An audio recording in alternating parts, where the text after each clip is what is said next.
विश्व आदिवासी दिवस कब से और क्यों मनाते हैं और आदिवासी दिन मनाने का किसने तय किया था। विश्व आदिवासी दिन से जुड़ी कुछ रोचक बातें के बारे में यहाँ पर हम बात करेंगे। हेलो फ्रेंड, नमस्कार। आपका दोस्त और साथी नाम से चिराग गावित। मैं आप सभी मित्रों का दिल से हार्दिक स्वागत करता हूँ। विश्व आदिवासी दिवस को क्यों मनाया जाता है और जानिए इसके बारे में कब इसकी शुरुआत हुई। आदिवासी यानी क्या होता है, हम आपको यहाँ पर बताएंगे। आदिवासी शब्द दो शब्द जुड़कर बना है, आदि और वासी। इसका अर्थ होता है मूल निवासी। विश्व आदिवासी दिवस 9 अगस्त को मनाया जाता है और इसको क्यों मनाते हैं। यह दिन सभी आदिवासी भाई और बहनों का खुशी और उत्साह का दिन है। पूरे विश्व में 9 अगस्त को आदिवासी दिवस मनाया जाता है। यह दिवस सभी आदिवासियों को मद्देनजर रखते हुए इस दिवस पर आदिवासी भाषा, संस्कृति व स्वशासन परंपरा के संरक्षण और विकास के साथ साथ जल, थल, जंगल व खनिज के पारंपरिक अधिकारों के लिए संकल्पबद्ध होने का ये दिवस है। 9 अगस्त आदिवासी दिवस क्यों मनाया जाता है और कैसे इसकी शुरुआत हुई। हम सभी लोग जानते हैं संयुक्त राष्ट्र संघ की स्थापना 24 अक्टूबर 1945 को हुई। पर संयुक्त राष्ट्र संघ की स्थापना क्यों हुई। 19वीं शताब्दी में 2 बड़े विश्व युद्ध हुए थे और ये विश्व युद्ध बहुत ही विनाशकारी थे। और शायद आप लोग भी जानते होंगे संयुक्त राष्ट्र संघ अस्तित्व में आने का कारण यही था कि सभी मौजूदा देशों एक दूसरे के स्वतंत्रता, अधिकारों, मित्रता, समन्वय सभी छोटे बड़े देश मिलकर एक साथ आए। सीमा मुद्दा हो, स्वास्थ्य मुद्दा हो, विश्व विरासत में सकारात्मक परिवर्तन, संयुक्त राष्ट्र संघ के मंच से दुनिया के लिए ये संदेश लेके आए थे। 9 अगस्त 1982 को संयुक्त राष्ट्र संघ की पहल पर मूल निवासियों का पहला सम्मेलन हुआ था। यह सम्मेलन 9 अगस्त 1982 को जेनेवा में दुनिया के सभी देशों के आए प्रतिनिधियों के प्रथम अंतर्राष्ट्रीय आदिवासी दिवस महासम्मेलन के समक्ष किया गया था।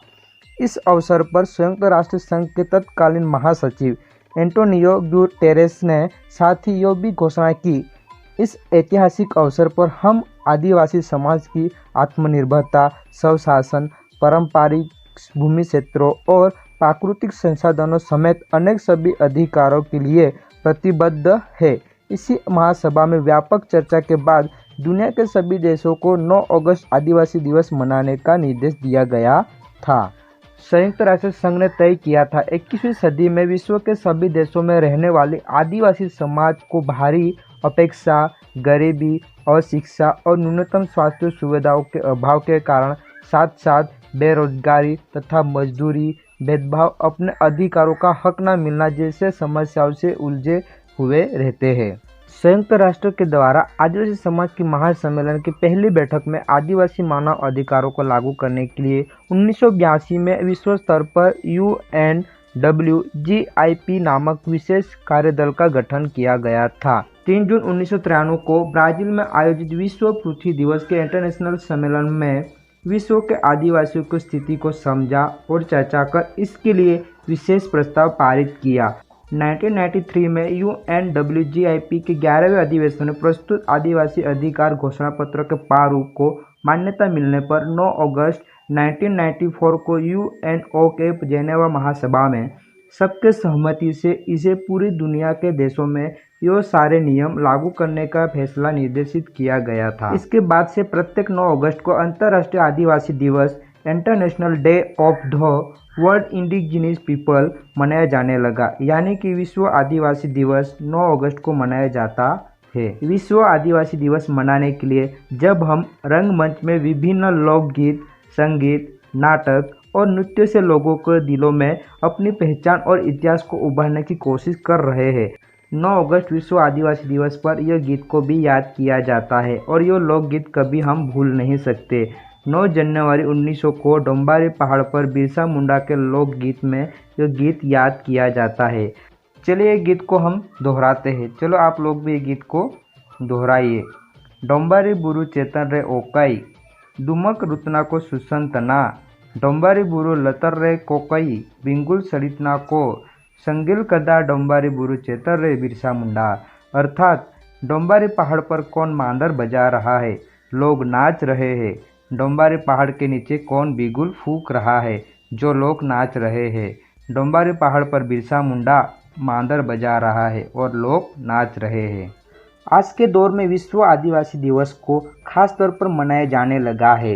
इस दिवस को अपनी भाषा, संस्कृति व स्वशासन परंपरा के संरक्षण और विकास, कला, लोकगीत, नाटक, नृत्यों के साथ साथ जल, थल, जंगल व जमीन के प्राकृतिक संसाधनों के पारंपरिक संकल्पबद्ध होने का यह दिवस है।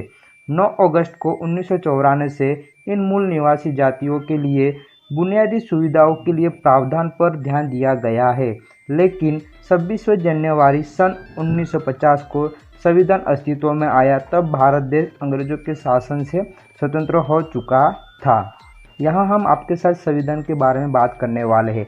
जैसे संविधान में कुल 22 भाग, 12 अनुसूचियाँ और 395 लेख है। इनमें से अधिकांश लेख आदिवासी समुदाय के हितों की रक्षा और सुरक्षा के लिए है। जैसे कि 37 अनुच्छेद 366 अनुसूचित जनजाति को परिभाषित करता है।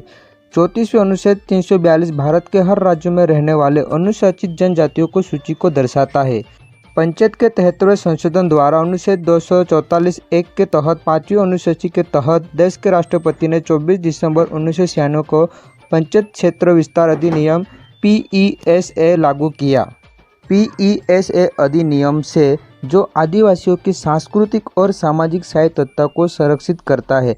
सरकारी मशीनरी, निर्वाचित सहयोगी और आदिवासियों के सहयोग से इस अधिनियम का कार्यान्वयन आदिवासियों के जीवन में आमूलचूल परिवर्तन ला सकता है। PESA अधिनियम ने आदिवासी समुदाय के अधिकारों को बहाल किया है। PESA अधिनियम का मुख्य सिद्धांत आदिवासियों की संस्कृति और रीति रिवाजों का संरक्षण और पोषण करना है, अपने अधिकारों को मजबूत करना और स्व सरकार की स्वायत्तता को मजबूत करना है। साथ ही सामूहिक संपत्ति का प्रबंधन और विवादों को हल करने में सक्षम है। यह अधिनियम की खास बात यह है, इसमें आरक्षण का भी प्रावधान है। सरपंच पद के लिए आरक्षण जो जनसंख्या के अनुपात में है। भूमि हस्तांतरण, भूमि अधिग्रहण और पुनर्वास, कृषि माध्यमिक वन उपज, छोटे जलाशयों, लघु खनिजों, ऋण लाइसेंस, बाजार प्रबंधन, औषधि विनियमन आदि पर PESA अधिनियम और ग्राम सभा को पूर्ण शक्तियों में शामिल है। अनुच्छेद 14 आदिवासियों को समान अधिकार देता है। अनुसूचित जनजाति, अनुसूचित जाति निवारण अधिनियम 1989 में लागू किया गया था। अनुच्छेद 16(4) अनुसूचित जनजाति ST/SC के लिए सरकारी नौकरियों में आरक्षण प्रदान करता है। केंद्र और राज्य सरकार के स्तर पर एक जनजातीय विकास मंत्रालय का भी गठन किया गया है। साथ साथ में स्वास्थ्य, शिक्षा, परिवहन, प्रधानमंत्री आवास और आदिवासी आश्रम विद्यालयों के साथ साथ आदिवासियों छात्रों के लिए शिक्षा के लिए छात्रावास भी उपलब्ध है। आदिवासियों के लिए बहुत सारे संविधान है, पर आदिवासियों को अपने अधिकारों के बारे में पता ही नहीं है, कारण के कुछ बातों से अपने आदिवासी भाई बहन वंचित है। हम आदिवासी सारे भाई बहनों को अपने अधिकारों के बारे में जानना होगा और ख़ास तौर पर संयुक्त राष्ट्र संघ के द्वारा आदिवासियों के हित के लिए सभी देशों को नियमों का निर्देशानुसार दिया हुआ है, पर भारत में UNO निर्देशानुसार कोई भी सरकारों ने अभी तक इसका पालन नहीं किया और इस दिवस के बारे में किसी को नहीं बताया और इसको महत्ता नहीं दी हुई है। आज भी देश के आम नागरिकों को इसके बारे में नहीं बताया है और देशवासियों को इसके बारे में ना ही इसके अधिकारों के बारे में जागरूक किया है और ना ही प्रोत्साहित किया है। आज भी तमाम दाव दलितों के बावजूद भारत के समेत अनेक देशों में लोकतांत्रिक शासन होने के बावजूद आदिवासियों की हालत आज भी भयजनक दर्जे की हुई है या है। अंग्रेजों के समय में सबसे पहले आदिवासियों ने गोरे लोगों का विरोध किया था। आदिवासियों ने सबसे पहले आज़ादी के लिए बिगुल फूंका था। कुछ बेवकूफ़ इतिहासकारों ने आदिवासियों के बारे में कड़ी निंदा, बर्बर, हिंसक, असभ्य, जंगली कहने का दुष्प्रचार किया है और आदिवासियों के प्रति समग्र देश के लोगों में नकारात्मक विचारों का प्रदर्शन किया। खास तौर 70 साल से भारत सरकार चलाती आ रही ऐसी पॉलिटिक्स पार्टियों ने आदिवासी स्वतंत्र सेनानी के बारे में जो इतिहास था उसको छुपा दिया तो उसको ख़त्म कर दिया। आदिवासी समाज अशिक्षित होने के कारण बहुत से आदिवासियों की खूबियाँ, महानायक थे, संस्कृति, रीति रिवाजों, मानव अधिकारों को वंचित रखा। शायद आदिवासी भाई बहन नहीं होते तो हमारा हिंदुस्तान आज भी गुलाम शायद होता।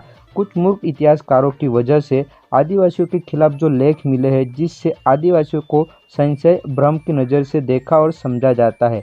आज भी जब वे अपने अस्तित्व और अस्मिता पर मंडराते संकटों का सवाल उठाते हैं तो बिल्कुल अंग्रेजों हुकूमत की तरह उनको आज भी देखा जाता है। कभी उनको विकास विरोधी के नाम से या नक्सलीवाद के नाम से या माओवादी के नाम से कहकर लांछित या प्रताड़ित किया जाता है।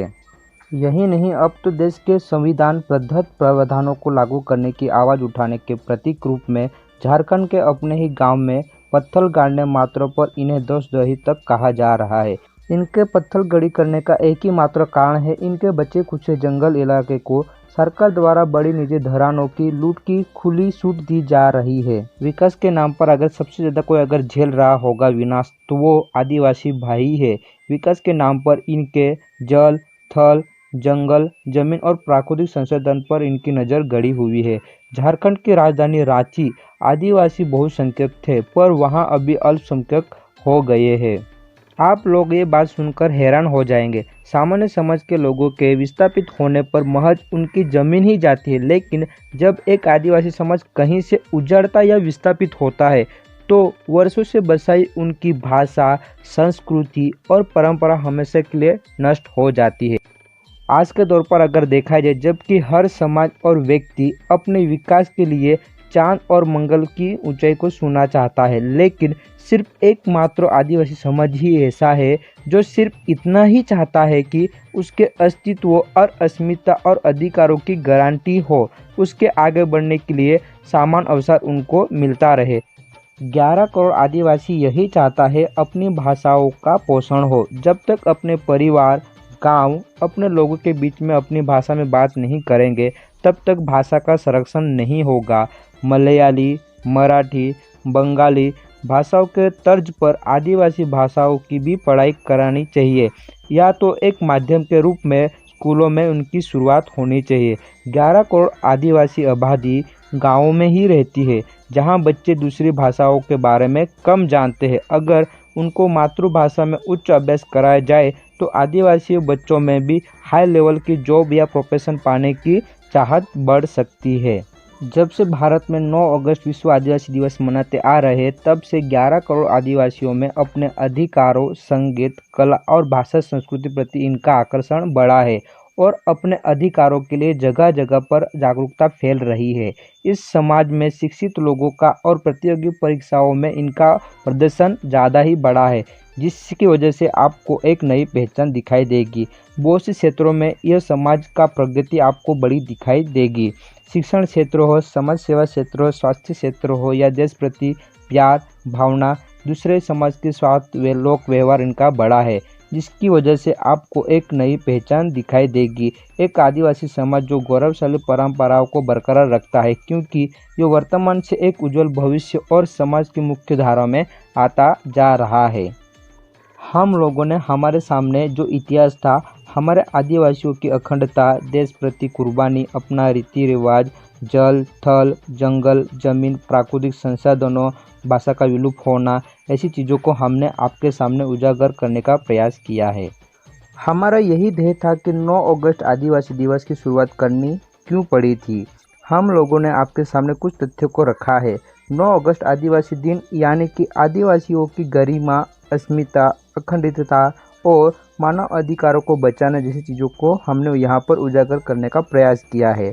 हम लोगों ने यहाँ पर प्रयास किया है कि आदिवासी दिन की संरचना की महत्ता को पहचाने और अपने अधिकारों के बारे में अपने आदिवासी भाई और जानने का प्रयास करें। उम्मीद करते हैं फ्रेंड्स, हमारी बताई इन्फॉर्मेशन आप लोगों को पसंद आई होगी, तो एक बार ज़रूर लाइक कर दीजिएगा, क्योंकि आपके एक लाइक से हमारे अंदर ऊर्जा का संचार होता है। और आप लोग ये चैनल पर नए हैं तो चैनल को सब्सक्राइब जरूर कर दीजिएगा, और सब्सक्राइब करने के बाद नोटिफिकेशन बेल को भी दबा दीजिए, ताकि हमारे ओर से आने वाले हर अपडेट आप तक पहुंच जाए। और आप एक आदिवासी की प्रति भावना व्यक्त करना चाहते हैं तो ये साल के 9 अगस्त आदिवासी दिन के पहले ये वीडियो को इतना फैला दो ताकि विश्व आदिवासी दिवस के बारे में, महत्व के बारे में पता चले। तो हर बार इस चैनल पर आने के लिए, उत्साह बढ़ाने के लिए आप सभी मित्रों का हम धन्यवाद, शुक्रिया अदा करते। हमें इजाज़त दीजिए फ्रेंड, घर पर रहिए, सुरक्षित रहिए, तब तक के लिए जय हिंद, वंदे मातरम, जय आदिवासी।